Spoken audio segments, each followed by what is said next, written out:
Indonesia itu salah satu top 10 produsen buah tropis terbesar dunia. Tapi kita boro-boro top 10, boro-boro top 20, boro-boro top 30 eksportir buah segar dunia. Berarti kan ada gap antara produksi yang memang betul-betul melimpah dengan apa yang kemudian dipasarkan. Kalau kita nyarinya itu adalah keamanan finansial, kita nggak akan pernah dapat di bisnis karena kita akan selalu merasa besok kita bisa tutup anytime. Banyak orang ketika masuk ke industri agriculture dan sebagainya, masalahnya kan ujung ke ujung. Dan salah satunya adalah susah banget lah dealing sama petani gitu. Petani itu nggak mau berubah dan sebagainya. Mangga Harum Manis, terus Indramayu, Gedong Ginjal, bibit awalnya itu adalah dari India. Jadi bukan mangga asli Indonesia. Indonesia ini negaranya kaya banget. Tapi yang beneran kaya bukan rakyatnya.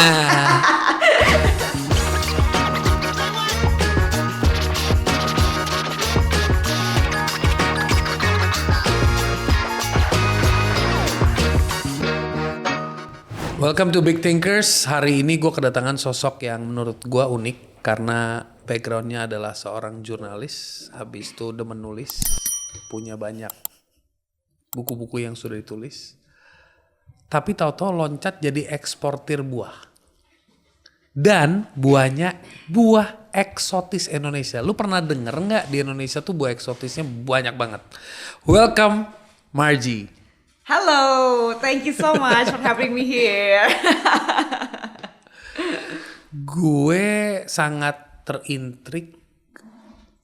Gini, gue terintriknya dari sisi entrepreneurship. Oke. Pertama, banyak sekali orang shifting, the generation shifting, information, teknologi juga shifting, kan memberi dampak ke dalam behavior kita, decision making kita.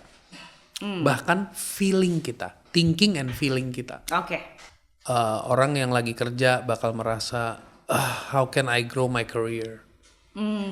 Ya kan? Dan very seldom, jarang banget orang yang di dunia misalnya jurnalistik, or penulis, have a big jump in export. Kalau loncatnya ke, gue punya brand, gue punya produk. Gue lagi punya media, pokoknya nyerempet-nyerempetnya, iya. Karena umumnya orang yang gue berapa kali interview, itu ada satu benang merah. Oke. Dia jadi pengusaha, ini buat orang-orang yang pernah kerja. Dia jadi pengusaha di bidang yang dia pernah kerja. Oke, ya. Nggak jauh-jauh dari ekosistem industri itu. Wajarnya emang gitu sih. Iya kan, wajarnya begitu. Lu bantingannya jauh banget, bos. Lumayan. Susah sih, agak susah ya. Tarik benang merahnya jadi agak susah ya. Kepanjangan benang merahnya. Iya. So, how could you think so big? Sebenarnya tidak dimulai dari pemikiran yang sebesar itu sih. It's not as big as the big thinkers gitu. Oh, sorry. How could you create such a big impact? Waduh, oke. Jadi gini. Enggak sih. Sebenarnya awalnya tuh bener-bener dari ngobrol-ngobrol di mall. Jadi dulu gue sama temen kuliah gue, dulu kita kuliah di Singapura, terus yang satu kemana, gue balik lagi ke Jakarta, kita udah punya pekerjaan dan sebagainya. Dia lagi balik ke Indo, kita catching up gitu, ngobrol-ngobrol di kafe biasa, sampai kita, ya biasa kan kalau orang kan di kafe ngobrol ngalor ngidul ya gitu, sampai satu poin dimana kita ngomong gini, kenapa ya orang Indonesia tuh apa-apa mindsetnya impor. Seolah-olah apa yang datang dari luar negeri itu selalu lebih baik daripada apa yang ada di negara kita sendiri. Nah kebetulan kita ngobrol di mall, di cafe yang deket sama supermarket. Jadi salah satu contoh yang kita ambil tuh buah segar. Nah, bilang tuh lihat tuh buah segar tuh di supermarket.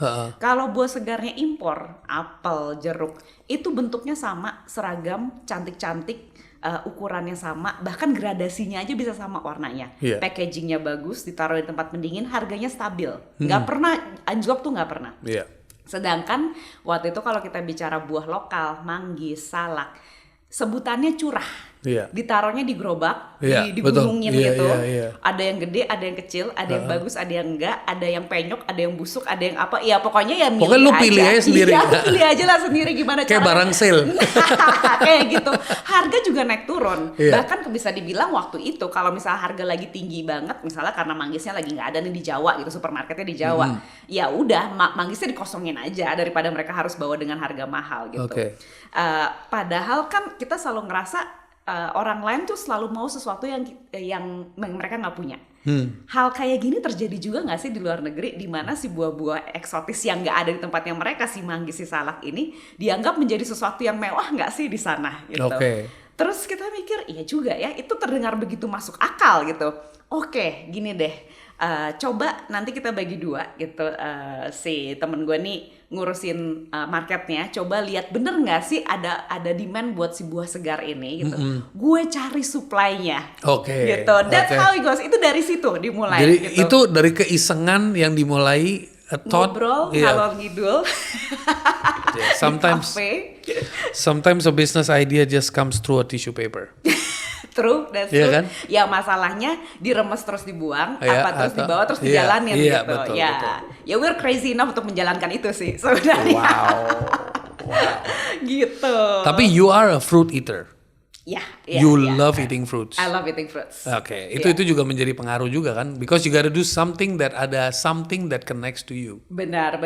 Itu mungkin membangun sensitivitas sehingga dari segala jenis produk yang ada di supermarket yang kita lihat buah kan gitu. Iya. Tuh buah tuh si Iya, si buah iya, segar iya, di iya, depan iya, itu iya, tuh. iya, Biasanya iya. kan taruh di depan tuh Iya, ya iya, gitu iya, kan. Wow. I'm struggling making my daughter eating fruits. She doesn't like eating fruits. Really? Yeah, but my son loves eating fruits. Oh, belum menemukan buah yang tepat kan? Belum menemukan buah yang tepat. Kayaknya gue harus coba kasih exotic Itu fruits. 50 apa 100 jenis Iya. exotic fruits. Nah, Iya. then you're talking. Iya betul. Gue harus kasih tester dulu ya. Nah, Oke.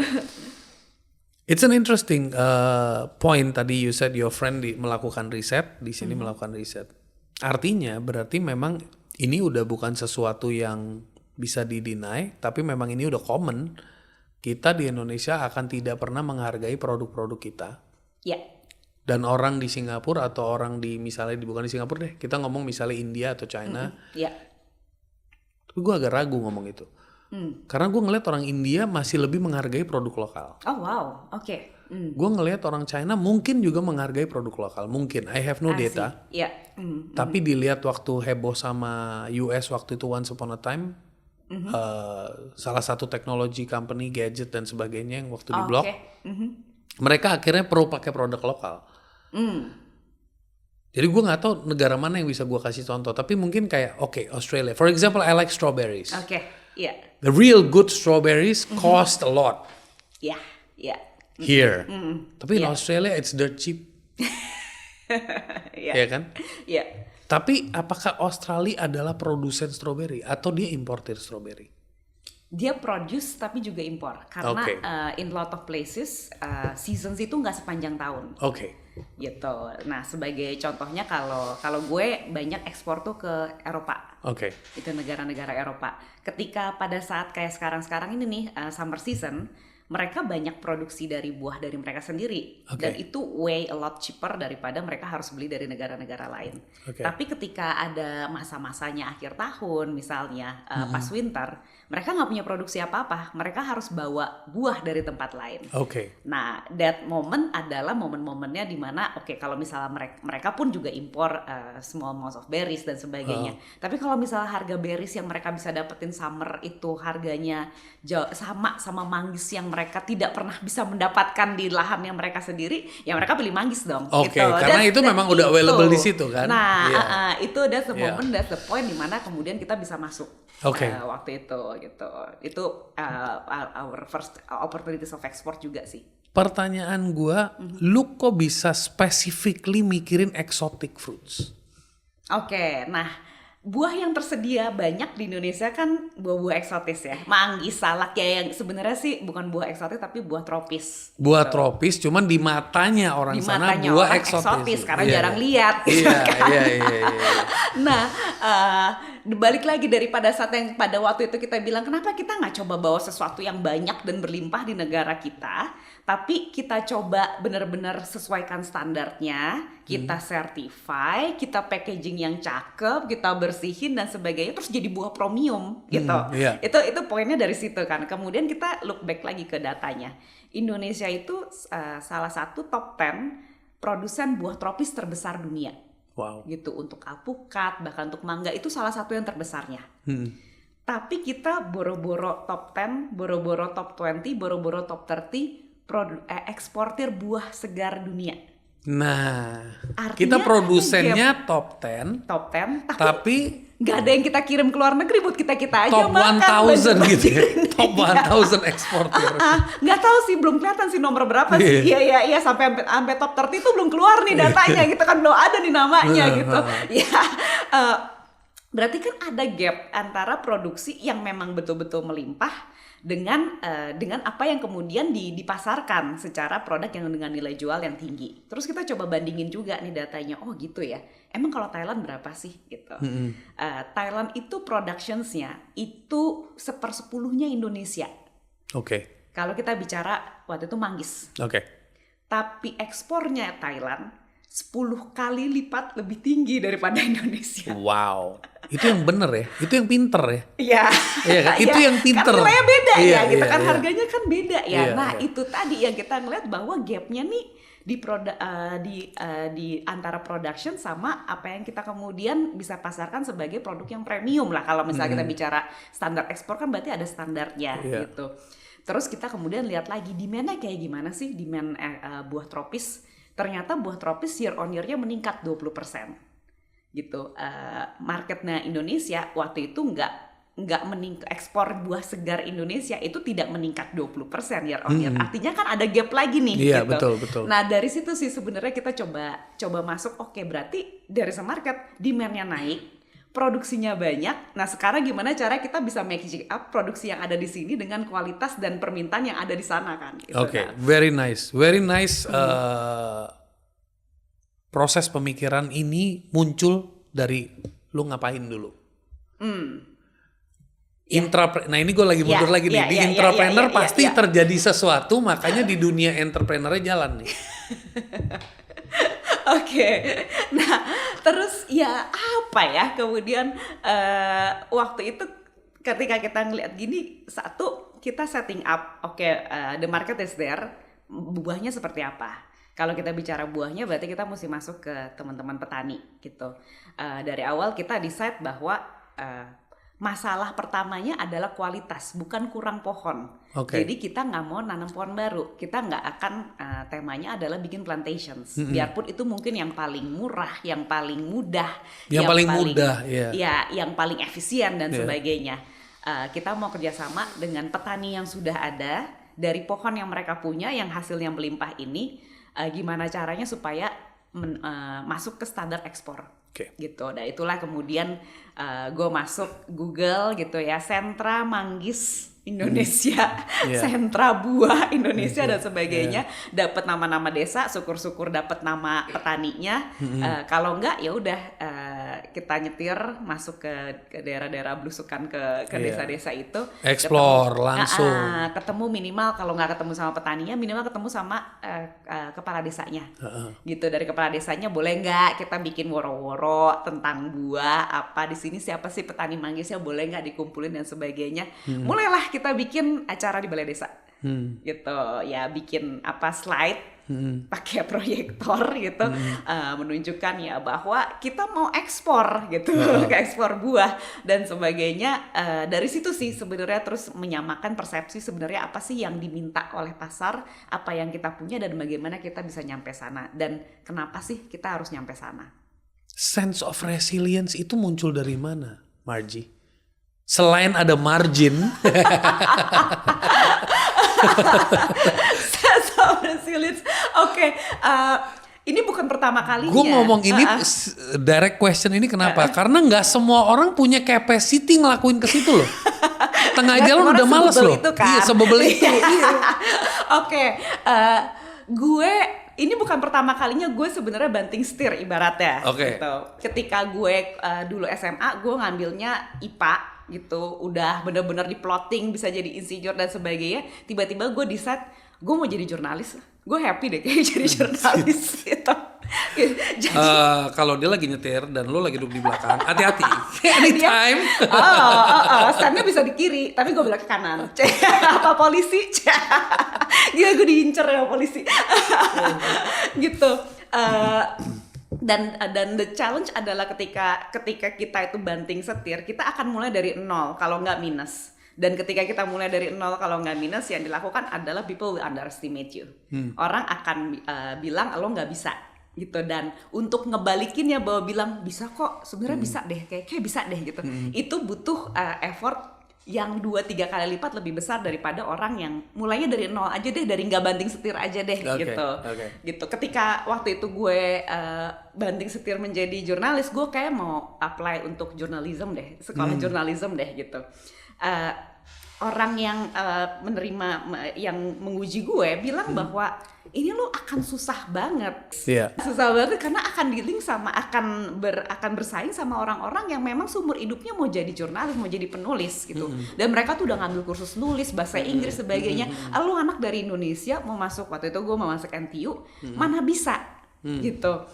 Bahkan tapi gue ngotot aja gitu, to the point dimana dia ada salah satu kata-kata yang dibilang adalah kalau lu ngotot lu mungkin bisa jadi jurnalis, tapi lu hanya akan jadi penulis koran komunitas yang tulisannya dibaca 25 orang udah termasuk anggota keluarga. Itu sih mental lu hancur ya. Saat itu dengar begitu ya. Harusnya ya kayak gitu. Tapi siapapun dengar begitu sih goyang. Harusnya iya. Cuman masalahnya ngomongnya ke Marji. Ya coba aja lah kayak gitu. Dan eventually gue masuk di situ a few years kayak gitu, struggle banget gitu. Tapi at certain point gue masuk jadi dean's list waktu itu. Wow. Dan yang pertama kali gue lakukan gue nyari tuh si deans of admissions itu kan, saya jadi dean's list. Yang orang ngomong itu ya? Nggak jadi dibaca koran komunitas. Terus ya, dan dia bilang kayak oh gitu. Dia bahkan nggak kaget. Dia bilang saya sih sebenarnya dari dulu tahu kamu bisa. Saya emang push kamu aja, pressure tapi kamu itulah aja. Dunia. Ya itu lagunya. Itu dunia. Itulah dunia gitu. When you are on top, I knew you had the potential. Pas itu sih ya beda cerita gitu. Pas di bawah nggak dikasih tuh support, I knew you had the potential. Gitu. Dan gue merasa pernah dibilang bahwa gue hanya akan menjadi penulis koran komunitas yang dibaca 25 orang termasuk anggota keluarga, itu membantu gue untuk lebih semangat lagi untuk menjadi the other way around gitu. Ketika kemudian gue lulus kuliah waktu itu as a journalist, tapi susah banget dapat pekerjaan di Singapura karena kebanyakan mau yang native speaker bahasa Inggris dan punya background dari, karena kan itu journalism, maksudnya akan masuk ke masyarakat dan sebagainya. Mereka mau orang yang memang benar-benar orang Singapura. Itu gue susah banget dapet. At the end of the day gue apply 100 application, ngirim 100 applications, yang dipanggil interview 3 kali. Apply 100 application, lo apply 3 udah jebol mental lo. Gue 3 dipanggil interview loh gitu. 100 dipanggil 3 ya? Belum diterima nih, 3 belum diterima nih. Iya, baru dipanggil doang. Syukur gue dipanggil akhirnya gitu. Saya dipanggil. Yang satu tuh gue apply jadi editor buku matematika. Terus waktu itu stage drama, atau yang satunya lagi adalah pekerjaan gue as country editor buat MSN. Waktu itu MSN Singapura. Dan semua orang akan bilang hal yang sama gitu. Lu gila kali apply buat country editor MSN Singapura. Yang lain-lain aja lu ditolak, editor buku matematika aja nggak dapat gitu. Staff PR aja nggak dapat gitu. Ya gue bilang sama aja lah, kan gue udah pernah nih ditolak jadi editor buku matematika, ya sama dong sakitnya sama gue ditolak bisa gue jadi country editor. It turn out ketika gue mencoba ternyata dibilang oke, mungkin buat MSN Singapura susah, tapi lu mau nggak balik ke Indonesia? Kita lagi mau buka untuk MSN Indonesia dan cari editor di sana yang punya backgroundnya dari Singapura. Kalau mau kita proses untuk itu. Oh ya mau dong. Pulang kampung aku. Gitu. Dan eventually I got the job gitu. Dan pada saat waktu itu kemudian editor gue bilang kayak, kenapa sih dulu tuh nggak ada yang mau apply buat pekerjaan lo? Oh, emang nggak ada orang Singapura yang ngambil pendidikan jurnalistik di luar negeri? Oh banyak banget, temen gue banyak. Terus kenapa mereka nggak apply? mereka nggak mau apa gimana? Ya mereka ngerasa mereka belum punya pengalamannya lah, tapi kan lu udah punya pengalamannya, lu apply, lu diterima, berarti kan mencukupi gitu. Ya iya juga ya, oh berarti dulu gue diterima bukan karena gue hebat ya, tapi karena gue apply aja ya, karena Berarti yang lain nggak apply. Ask and you shall receive. Exactly. Dan itulah hal yang sama yang gue terapkan ketika kemudian gue masuk ke dunia buah-buahan ini sih, gitu. Karena ya gue mendapatkan exactly the same kind of rejections gitu.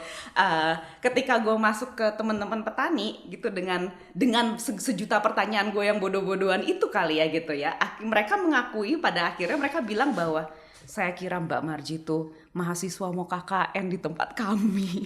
Waduh. Ya berarti kan seseklulus itu gitu kan. Iya. Gitu. Orang ya mungkin ketika ada waktu itu kita coba nanya-nanya tentang ekspor gimana dan sebagainya gitu. Waktu itu ke satu orang bilang, "Oh, ini lu ekspor itu persyaratannya lumayan sulit, apalagi maunya ke Eropa kan." Dia bilang harus tahu persyaratan fitosanitarinya tuh seperti apa di sana. Pertanyaan gue waktu itu, Fito itu apa ya? Sesimpel itu dulu. Nah, iya. don't give me too many jargons. Tell me one thing first gitu kan. Nah, iya kan gitu. Sedangkan si Fito itu adalah dokumen yang menyatakan kesehatannya si buah yang kita kirim, yang tiap kali kita kirim tuh kita harus apply untuk si dokumen itu. Jadi itu pertanyaan yang basic banget sebenarnya. Di akhir pembicaraan itu dia bilang, "Udahlah, daripada kamu rugi gitu ngirim-ngirim, pasti ini akan gagal. Udahlah kamu magang aja di perusahaan ekspor, belajar dulu dari situ, baru kemudian ekspor sendiri." Magang di perusahaan ekspor juga nggak ada yang mau terima. Orang gue nggak punya pengalamannya sama sekali Gue kan. backgroundnya jurnalis, mau magang based on what ya kan? Mau nulis, Iya. kan ya, buahnya ditulis apa gimana gitu. Karena kemudian nggak ada yang mau nerima, ya udahlah kita coba sendiri aja. Ya gue magang di perusahaan gue sendiri, ya kan? Iya, Gue bangun sendiri. nggak dibayar sendiri, ya itu sih yang kemudian ya gue nggak pernah ngerasa bahwa gue nggak tahu apa-apa, gue nggak penolakan itu sebagai sesuatu yang harus gue namanya menjadi kelemahan gue. Justru sebaliknya gue merasa kalau orang lain gue bilang gue bodoh kayak oke, karena gue bodoh gue harus belajar. Yes. Aduh, ini udah berapa episode kita ya? Udah hampir 100 kali ya kita episode. Dari 100 episode gue interview, ini adalah living example of my principle yang 3K. Apa tuh? Kalau lu mau sukses, pertama lu harus kekeh. Kedua lu harus kepo, ketiga lu harus kebut. Ini orangnya nih. Bener juga ya. Karakternya dapat banget. Gitu deh. Wow. Cerita banting setir, Sen kanan Pokoknya gue kekeh, gue harus bisa. Ada jalannya, bakal ada jalannya gitu kan. Tambeng aja. Ya. Luar biasa. Gue suka juga, tadi gue sempat off cam kita ngobrol. Gue suka sama values in your company. Lo tadi lagi cerita tentang value. Oke. Seorang entrepreneur itu meskipun ngejalanin apapun, dia bakal menularkan apa yang dia punya personal value. Iya. Itu menjadi main inspiration untuk menciptakan value di dalam company dia. Pada umumnya. Banget, ya. Can you share about your company value? Oke. Jadi sebenarnya ini juga ketemunya nggak sengaja gitu. Jadi kita udah jalan, the company's going seperti itu. Gue masih kerja di tempat orang. Sebelumnya kan gue nggak punya bisnis gitu. Partner gue semuanya masih kerja di tempat orang. Dan dulu tuh kita selalu mempunyai target gitu. Jadi kalau misalnya nanti kita ngirim udah rutin, kita semua akan resign. Oke. Semua itu terjadi.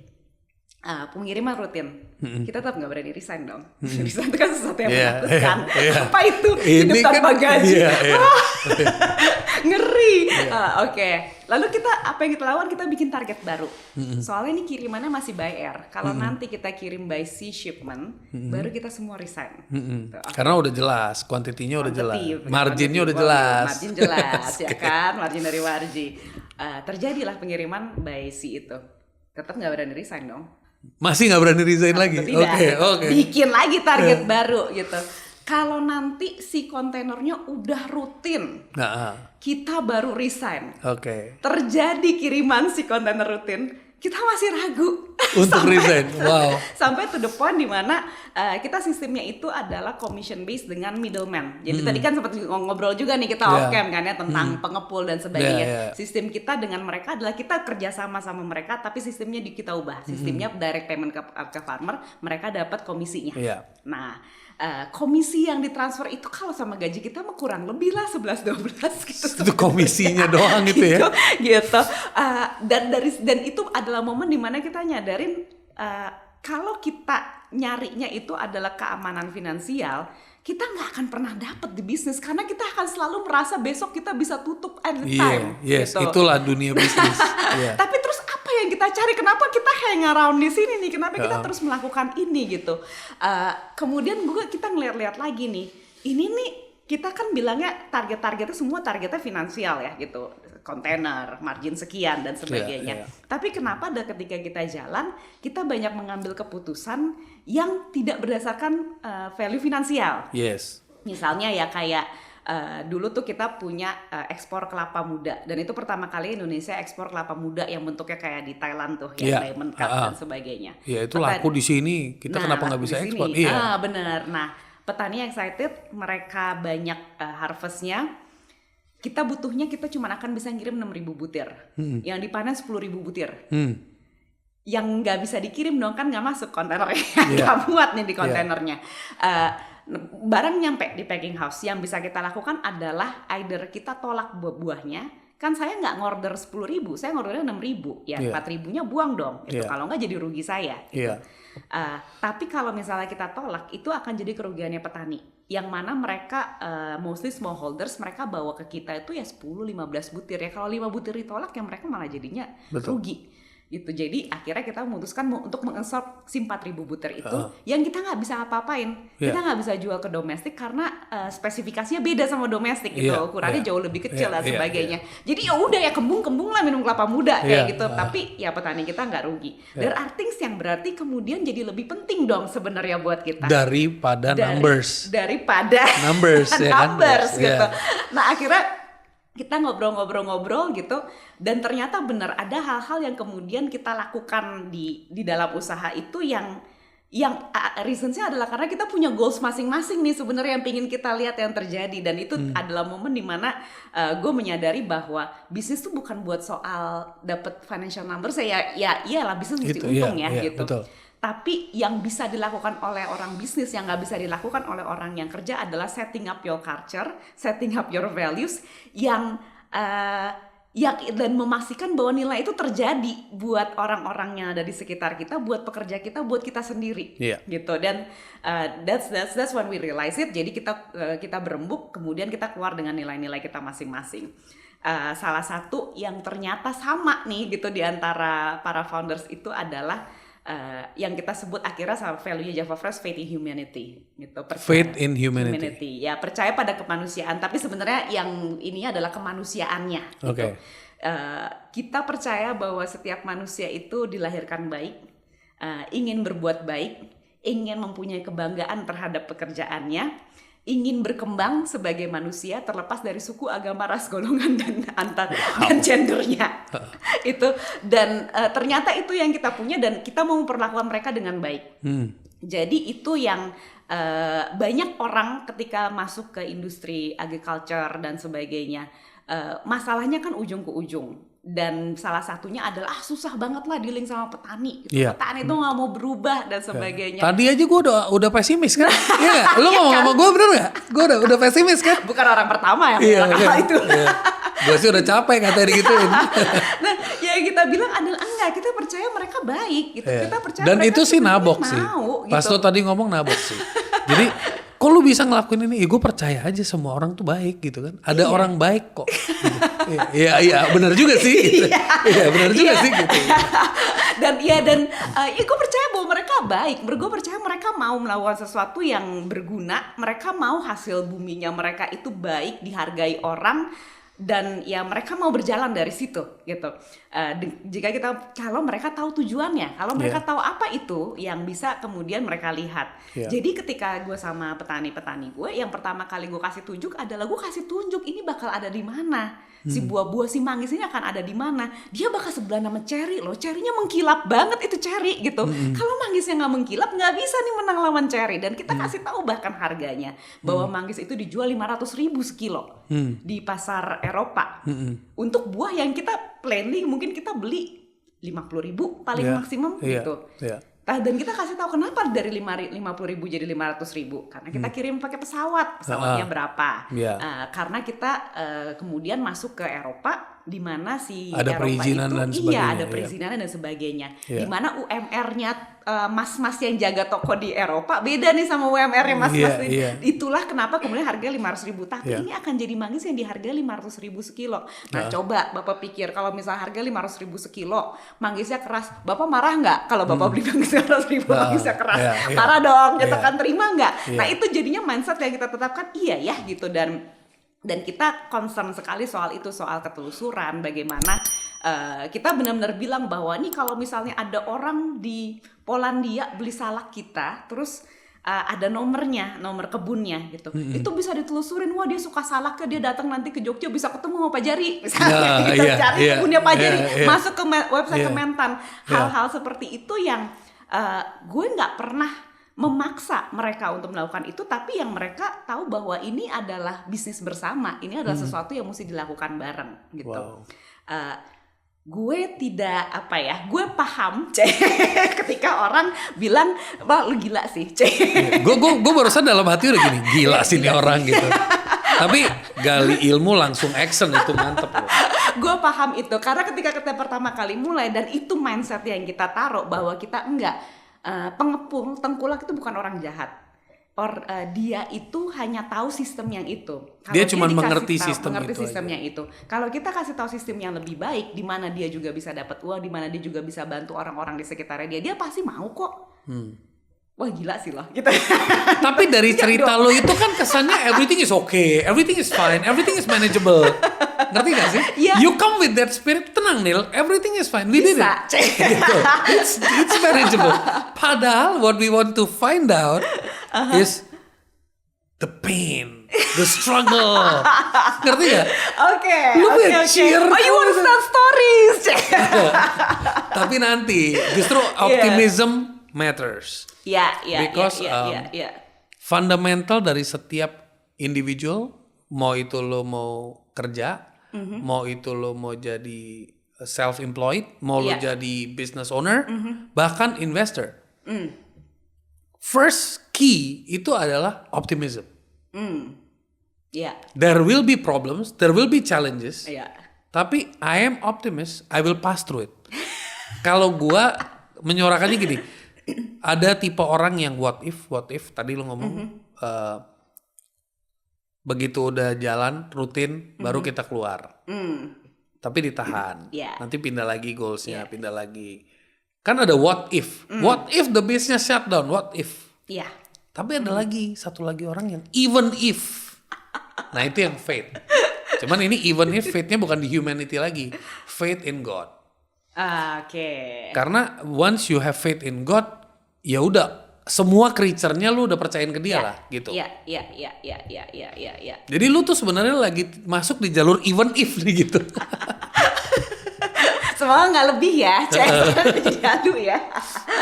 Ya tapi itu sih maksudnya, dan semua orang bilang bahwa lu bakal bangkrut, lu bakal ditipu orang sih kalau gitu caranya. Lu percaya sama orang segitunya, orang tuh nggak sebaik itu lagi, lu akan ditipu, lu akan bangkrut dan sebagainya.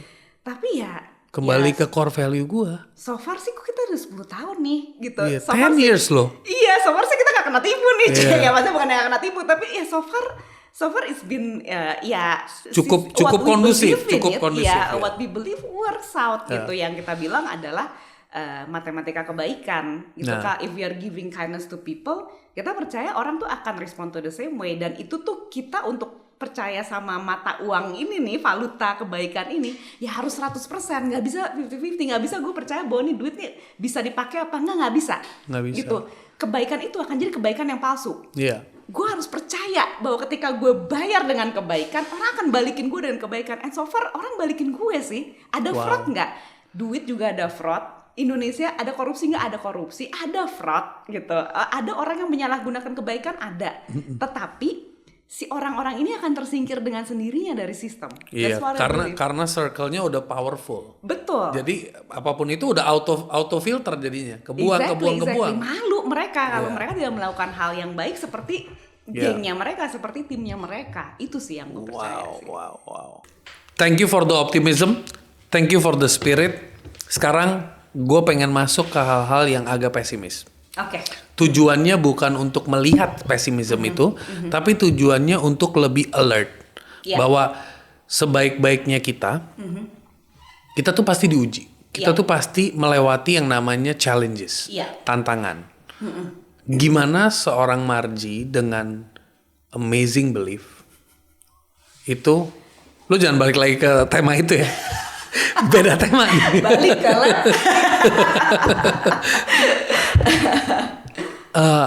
hal-hal yang paling signifikan yang menurut lo yang lo bisa ingat, momen-momen yang jerit ini sih gue nggak semudah itu melupakan, tapi ini menjadi pembelajaran yang luar biasa buat gue. Mungkin ada 1-2 cerita yang you bisa share yang menjadi eye opening juga buat the audience listening to this podcast. Semua orang pernah rugi kalau bisnis. Oke. Dan itu we all learn it the hard way ya selalu. Menurut gue yang paling painful kalau buat gue adalah rugi pertama ketika pengiriman pertama. Bukan karena value-nya, setelah itu ada rugi yang lebih besar, ada.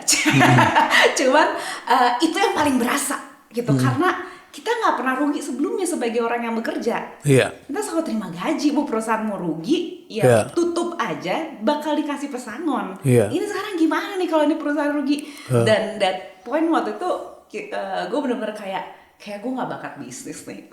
Kayak nggak cocok nih emang di bisnis ini nih gitu. Udahlah gitu, kita balik-balik lagi aja gitu. Yang ngingetin waktu itu, yang kemudian menambah semangat itu tuh si partner gue. Nah, dia muncul dengan satu filosofi yang juga apa ya, kalau gue bilang ya jangan dipotong-potong bagian ini. Dia bilang gini, Ji, lo tau tukang judi nggak? Kalau misalnya orang judi, ketagihan judol gitu, lagi kalah apa yang mau dia lakukan? Dia fight back untuk menang. Kok masukin lagi duit gitu, gue coba lagi gitu. Bisa kalah lagi nggak? Bisa banget. Kalau kalah lagi, apa yang akan dilakukan seseorang yang percaya banget bahwa dia bisa menang di judi? Dia lanjut lagi. Ya begitu terus sampai bisa sampai akhirnya dia dapat. Akhirnya dapat. Atau dia mati. Ya udah sampai. Bener gitu. Terus dia, menurut gue bilang gini, yang kita lakukan hari ini bukan judi. Lu percaya nggak sama bisnis ini? Percaya, demand-nya ada, ada nih, angkanya nih ada gitu. Lu percaya nggak sama orang-orang kita? Percaya, buahnya bagus kok gitu, diakuin kok gitu. Kita tuh punya keyakinan lebih dari seorang penjudi sebenarnya. Jadi kalau misalnya kita punya keyakinan seperti itu, ada datanya. Kalau itu mah cuman, nah itu kan cuma 50-50. Iya, ini ada data semua. Ditipu mesin slot lagi. Iya. Nah ini ada datanya gitu. Kita mau stop sekarang, ya nggak apa-apa sih, bisa aja. Tapi kalau kita stop sekarang, kita akan keluar jadi orang yang kalah. Keren. Kita akan keluar sebagai orang yang rugi. Gitu. Nah di buku-buku yang dipajang nih di Gramedia dan sebagainya nih, ada nggak buku tentang orang yang kalah? Enggak, semua adalah tentang orang yang menang. People who stops when they win gitu. Jadi apa yang kita lakukan? Ya kalau sebagai orang yang punya convictions lebih dari seorang penjudi, ya kita coba lagi, bisa gagal lagi nggak? Bisa, coba lagi gitu sampai clear utang. Iya, kalau misal sampai mentok sementok-mentoknya, apa yang kita lakukan? Ya udah, kita balik lagi ke kerjaan kita yang awal. Kita cicil utang kita masing-masing gitu. Tapi lo harus ingat pada saat itu kita selalu punya opsi ini. Tapi petani-petani kita punya nggak? Iya, betul. Gitu. Packers kita, ibu-ibu yang umur 40 tahun, 50 tahun pertama kali kerja itu sama Java Fresh, itu akan punya lapangan kerja yang sama nggak di desa? Ya itu aja sih. gitu waktu itu. Terus ya oke, baik kalau gitu kita coba lagi gitu kan. Yeah, Dan then we semangat. try again with ya kita coba lagi, kita kumpulin modal lagi, we try the shipments dan sebagainya gitu. So, at the end of the year eventually kita bisa nutup si kerugian itu, dan ya we grow from there gitu. Jadi gue inget gue ngomong lagi, thank you, but gara-gara lo kita berhasil melalui masa suram kita gitu. Luar biasa. Iya gitu. Emang dulu gue ngomong apa sih? Oh, dia lupa juga dia ngomong. Berarti dia ya cocok lah ya, in the moment. I come in the moment gitu. Dibutuhkan di saat itu. Dibutuhkan saat itu. The candle ya, the candle to light up the spirit. Keren. Iya, ya itu sih, itu yang paling gue ingat gitu. Along the way there are a lot of difficulties. Menurut gue banyak hal yang susah semua. Menurut gue semuanya susah buat gue gitu, karena ya gue belajar dari nol kan gitu. Tapi ya gue juga belajar banyak dari petani-petani gue ya. Mereka orang-orang yang ya kalau kita bilang klasternya adalah masyarakat adem ayem gitu. Orang-orang yang ya sudah, inilah hidup. Inilah yang kita that is one thing that itu adalah satu hal yang gue bilang yang gue envy. Jadi quality itu kalau dibuat dalam kehidupan itu the one of the best qualities. Ya. Live for today, be grateful, and let go. Jerit, itu life quote banget gitu kan? Asli. Tapi dibawa ke bisnis susah gitu kan? Gue cerita ya gitu. Ada saat gue dealing kan gue sebelumnya dari media digital. Semua tuh bisa diukur. Yes. Ini konten nyampe mana, dikliknya berapa kali, matanya ke atas dulu apa ke bawah dulu. Itu tuh semua tuh ketakar gitu. Tiba-tiba gue dealing sama alam yang ya panennya ya kalau buahnya nggak mau hari ini dipetik ya belum matang aja sih gitu kan. Apa yang terjadi kalau mau hujan ya hujan lah hari ini dan sebagainya. Ada satu kali gue pengiriman salak, targetnya 10 ton. Kontainer salak pertama dari Indonesia waktu itu ke Cina. Tuh, Indonesia nggak pernah ngirim salak pakai kontainer sebelumnya. This is the first time. Kita banyak hal yang kita nggak pahami. Salah satunya pingin gue secure adalah supply. Salaknya ada apa enggak untuk 10 ton ini gitu. Jawabannya petani itu selalu apa? Insya Allah, Bu. Iya. Which is another thing in Indonesia. Common meaning-nya. Tar lihat aja deh gitu. Lihat aja kan, gitu. Ya nggak bisa dong Pak. Di bisnis kita butuhnya bisa or not. Bisa apa enggak gitu kan? Buahnya ada apa enggak? Ya pokoknya kita berdoa aja, Bu. Gitu. Itu jawaban berikutnya. Dan pada saat pengalaman gue itu mereka ternyata betul-betul living and breathing that. Jadi nggak bisa, pokoknya kita harus cek ke kebunnya, bener nggak ada salaknya. Kita datang ke kebun dan sebagainya, salaknya banyaknya masih kecil-kecil. Kemudian dikumpulkan semua, ini masih udah nggak cukup nih barangnya gitu. Ketika kemudian kita masukkan di packing house, jumlahnya itu sekitar 7 ton.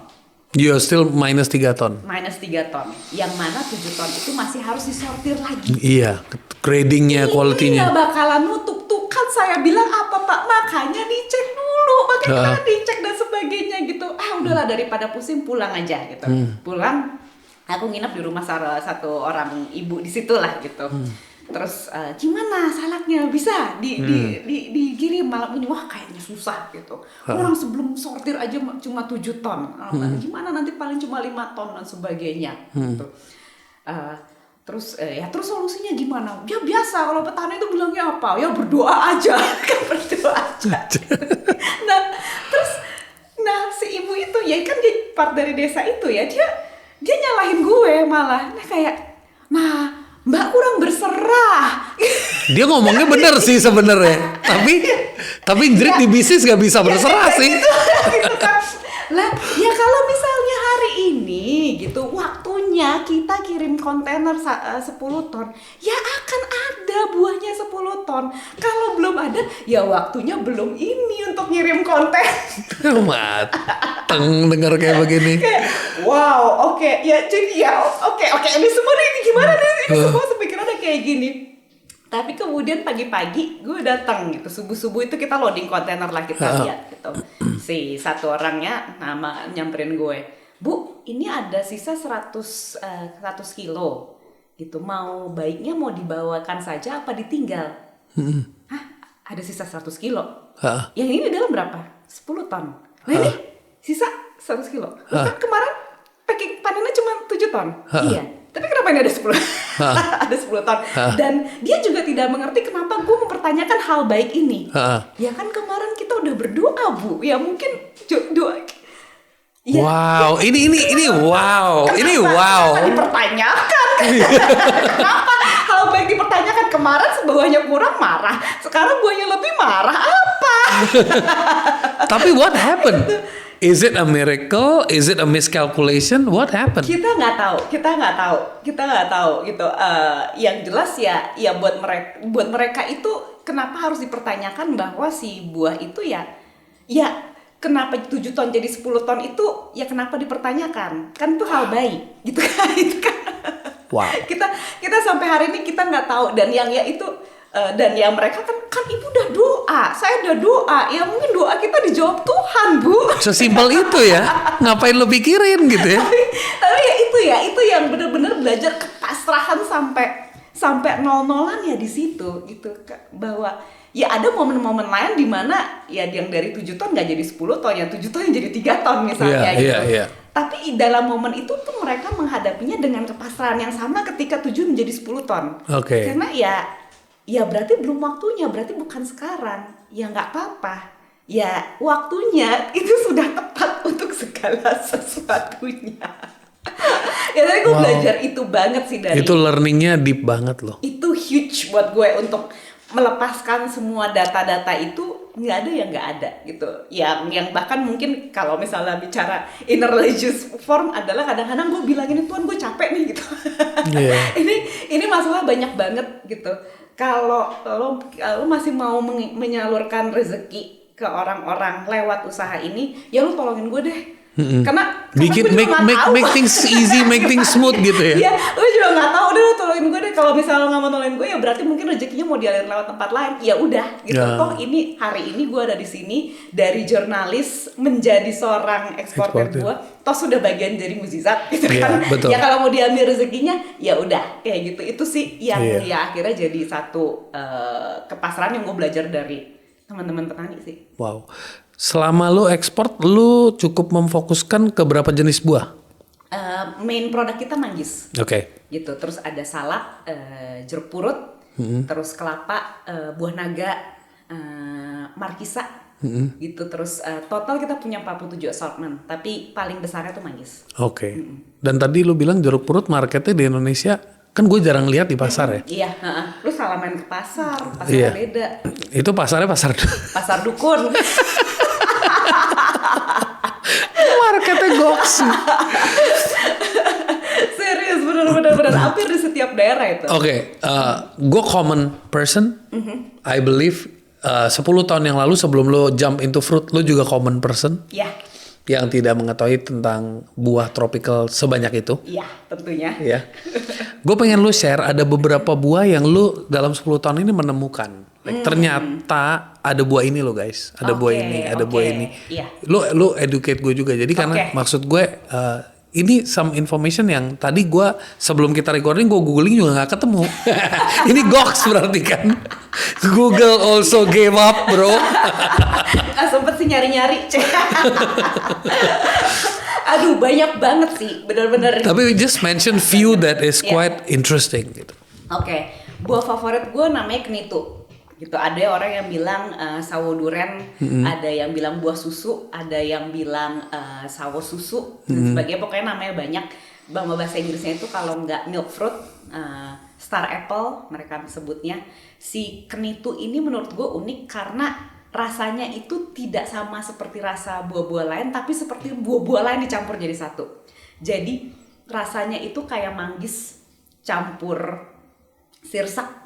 Ada sen kayak pepaya di situ, ada beberapa yang sensitif mencium wangi duren, aroma duren, terus apalagi ya, ya teksturnya seperti sawo dan ketika dia udah matang banget dia lembut sekali sehingga bisa disedot. Oke. gitu. Itu salah satu buah yang favorit gue karena menurut gue rasanya tuh kaya banget. Kaya banget.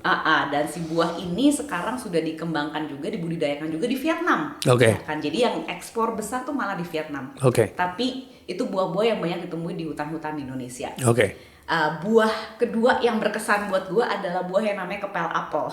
Apa namanya? Kepel apel. Kepel apel. Yang tidak kayak apel. Iya, oke. Namanya kepel apel, oke. Kepel apel. Gue tahu ini adalah karena ada satu consumers kita dari Australia datang dan waktu itu ke Jogja. Dan kita tanya, lo mau jalan-jalan kemana nih gitu? Mau ke Candi Borobudur, ke Candi Prambanan, ke mana-mana? Enggak, permintaannya satu. Gue pingin lihat pohon kepel apel. Oke. Dan dimulailah perjuangan kita hari itu Mencari tahu. mencari pohon kepel apel karena udah nggak ada lagi yang menanam pohon kepel apel. Kita nyari-nyari sampai ke desa-desa dan di desa itu tuh nggak ada yang inget bahwa oh ayahku nih yang nanam si pohon kepel apel ini gitu. Mereka nyebut oh ini Mbah Buyut, ini mbahnya gitu. Jadi si pohon-pohon itu umurnya itu sudah di atas 70 tahun semuanya. Oke. Mungkin ada yang 100 tahun dan sebagainya. Dan yang paling banyak akhirnya kita ketemu karena ternyata si pohon kepel apel itu dirumorkan adalah sebagai penjaga satu daerah. Jadi kalau ada pohon kepel apel biasanya ada penunggunya yang nempel di situ. Nah itu tuh yang ngejagain daerah itu gitu. Ditanamnya bukan karena buahnya, ditanamnya karena spiritualnya gitu.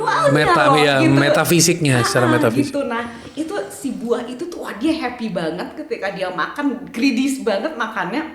Sampai si bijinya pun juga dia simpen gitu. Ya gue nggak tahu deh apakah itu bisa bertumbuh apa enggak ya. Tapi segitunya loh orang tuh kalau ya mencari buah yang buat kita kayak tahu aja enggak kali kita gitu.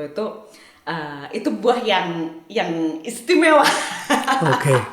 Buat gue. Apalagi tadi lo sempet ngomong mangga yang kita biasa makan itu bukan original Indonesia. Betul. Ini juga sesuatu yang Nah, dari berjuta-juta jenis mangga yang ada di Indonesia, ada satu yang nama latinnya itu beda sama mangga-mangga yang lain. Mangga harum manis, terus Indramayu, gedong gincu, semua sebenarnya nama spesiesnya sama, Mangifera indica. Oke. Dan itu mengacu bahwa bibit awalnya itu adalah dari India. Oke. Jadi bukan mangga asli Indonesia. Tapi ada satu mangga yang nama spesiesnya itu adalah Mangifera lalijiwa. Gitu. Jadi disebutnya mangga lalijiwo. Lalijiwo itu kalau bahasa Jawa kan lupa jiwa. Karena mangga itu tuh manis banget. Di dalam buah mangganya itu suka ada kayak kristal-kristal gulanya.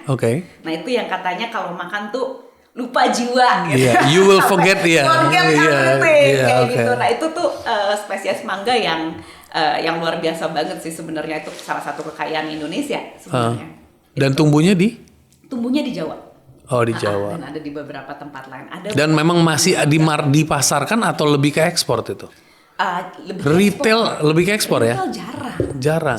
Karena ya kita harum manis itu besar, wangi, manis gitu. Gedong gincu cantik warnanya kan. Si lalijiwo ini warnanya kayak mangga harum manis. Bentuknya kayak mangga Indramayu kecil atau besar mana gedong gincu. Jadi kecil gitu. Jadi nggak untuk pasar lokal tuh nggak terlalu menarik sebenarnya. Tapi taste-nya goks gitu. Istimewa. Beda gitu. Nggak bisa disamain. Iya. Gue nggak mau samain. Gue penasaran karena ntar gue harus ke tempat lu untuk nyobain. Gitu. Benar. harus. Terus apa lagi? Apalagi ya buah yang dua lagi tadi udah 3. Dua lagi ya. Oke. Gue penasaran soalnya. Oke. Ada satu jenis buah kayak durian namanya Durio dulcis. Durio dulcis. Dulcis. Ya dia punya banyak nama lah. Dia kayak bentuknya kayak rambutan besar. Jadi warnanya merah banget. Durinya kecil-kecil, tipis-tipis, jadi kayak rambut. Kayak gue pernah lihat sekilas tuh. Pernah lihat tapi bukan di toko, maksudnya in the movies. Dan sangat creamy. Jadi si buahnya itu tingkat alkoholnya juga sangat tinggi. Jadi kalau makan tuh nggak kayak makan durian, tapi kayak makan es krim, kayak makan rum raisin es krim sebenarnya. Bijinya itu warnanya hitam. Jadi bulat banget. Itu banyak di Kalimantan. gitu. Apalagi ya yang menarik Sayang juga. banget ya kita punya begitu banyak buah ya. Indonesia ini negaranya kaya banget. Tapi yang beneran kaya bukan rakyatnya. Penguasa rakyatnya gitu. Yang dipilih oleh rakyatnya gitu. Sayang, Aduh kacau. Apalagi satu buah yang kita cari-cari banget namanya buah pandan laut. Nah itu bentuknya itu besar gitu, rasanya sih nggak seberapa kayak, bahkan kalau gue bilang kayak wortel mentah lah gitu. Tapi bentuknya cakep, merah-merah, oren-oren gitu. Kalau untuk di kita ekspor itu bukan buat dimakan, tapi buat pajangan meja. Nah ini lucu nih, buah dibeli sama konsumen buat pajangan meja, bukan buat dimakan. Nah, ya kayak ibaratnya nih kalau rumah-rumah orang kaya, orang-orang kaya nih kalau di Indonesia kan ada tuh pajang-pajangan anggur-angguran, lemon-lemonan. Nah ini semakin eksotik semakin kaya gitu kan kayak. Nah dulu Oh ini nggak bakal lo dapet di dunia manapun, ini limited edition ini. Fresh Ya from the kan? itu ya. Nah Tapi itu buah dipajang begitu kan lama-lama bakal jadi busuk ya. benar ya kalau busuk ya beli lagi dong kan orang Wah kaya. kaya, gue suka nih. Gue pikir diituin apa kayak binatang yang dikerasin tuh jadi pajangan. Diabadikan. Iya, diabadikan. Orang susah itu orang susah. Orang susah ya. Udah pajang stroberi aja Strawberry aja. Nice. Ya sebenarnya dulu banyak buah-buahan kita itu pertama kali diperkenalkan itu bukan sebagai untuk dimakan tapi sebagai pajangan. Gitu. Tapi ada kayak ini nggak sih diksi-diksi tentang buah-buah tropis kita? Ada nggak sih? Like if you go to Gramedia or something you can find out. Nggak ada ya? yang Belum selengkap ada. itu ya. Belum ada. Sayangnya belum. Berarti lu melakukan again hal yang aneh, again hal yang totally out of the diction. Benar. Berarti ini bisa menjadi menjadi inspirasi untuk nulis tentang buah ya? Pinginnya sih gitu sih. Karena Iya. benar-benar luar biasa banget sih kekayaannya Indonesia. Wow. Apa ya? Wow gitu. Selalu ketemu hal yang baru ketika gue sering banget pergi ke satu tempat gitu dan ini apaan lagi gitu kayak kok ada ini gitu. Dan itu kadang-kadang ya gue suka aja lempar ke buyers gitu. Ini ada buah es krim. Lu pernah nggak sih kepikiran kalau misalnya ada buah-buah eksotis itu, misalnya di satu daerah, kita ngomongin daerah Iya. Jawa gitu, terus just for the sake of your own happiness gitu, lu ada land satu di mana lu bisa tanam beberapa jenis buah gitu, in that one land gitu. Selalu menjadi ini ya, impian dan cita-cita ya. Kita punya Pernah kebun nggak percontohan. kepikiran? Nah, kita punya kebun percontohan Ada. di Tasikmalaya. Nggak Oke. gede tapi gitu. Dan memang goalsnya adalah lebih mencontohkan sesuatu supaya kalau hasilnya udah kelihatan dari kebun itu, si petani akan lebih berani untuk nyontoh. Oke. Gitu. Kalau sebenarnya tapi belum Sampai segitunya ya. ya Wow. karena agriculture is a game of patience. Kita nggak bisa nih nyuruh petani hari ini. Iya tadi gue bilang ya benar. Iya. Nggak bisa pakai otak, harus pakai hati. Ya kan kembali ke mana-mana kebaikan ya nggak bisa kita suruh udah pak pohonnya dijarangkan aja supaya hasilnya kualitasnya bagus ya kan pohon bagus rimbun toh gitu. Nah caranya kita untuk menunjukkan adalah pohon yang di kebun kita botakin tumbuh bagus hasilnya kan. Nah itu yang bisa kita lakukan. Thank you so much. Thank you for Thank telling you. me such a beautiful journey. Fruitful journey. Gue mau menyimpulkan, jadi gue butuh space untuk menyimpulkan. Kesimpulan podcast hari ini adalah, gue yakin yang nonton orangnya baik. Gue yakin yang nonton juga orangnya nggak pelit, jadi dia bakal pencet like, dia bakal share. Gue yakin banget lo akan komen, dan gue yakin lo akan dapat pelajaran paling penting, yaitu satu, lo harus never give up. Believe in what you think you wanna do. And lo harus jadi orang yang belajar banting setir when it's needed. And for more information, follow Margie at her IG, Instagram, Margareta Astaman. Thank you for inspiring all of us. Thank you so much. Thank Thank you for having me here.